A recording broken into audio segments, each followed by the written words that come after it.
ইয়াউমা ইউহমা আলাইহা ফি নারি জাহান্নাম ফাতুওয়া বিহা জিবাহুম ওয়া জুনুবুহুম ওয়া সুহুরুহুম হাদা মা খালাসতুম লিআনফুসিকুম ফাদুরু মা কুনতুম তাকনিজুন।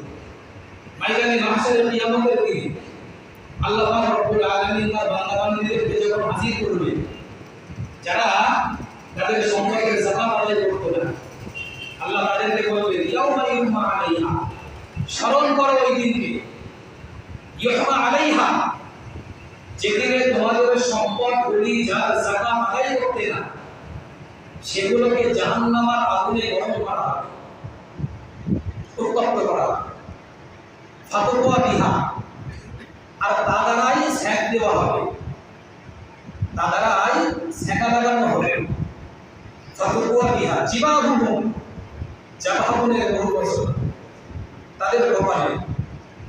অজুহুর জিবাহুম অজুনুবুহুম, এবং তাদের পার্শ্বদেশে।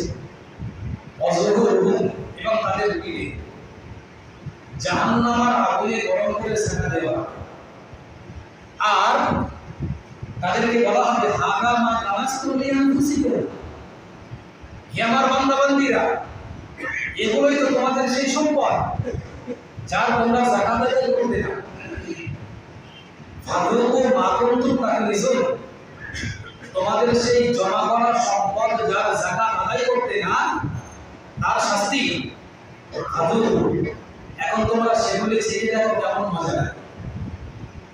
শাস্তি দেওয়া হবে, আর ফেরেশতারা এরকম ভাবে বলে আরো বেশি মনে কষ্ট দেবে। ওই কাউকে শাস্তি দেওয়া হচ্ছে আর বলা হচ্ছে কিরকম মজা লাগছে, ঠিক ওই রকমই ব্যাপার।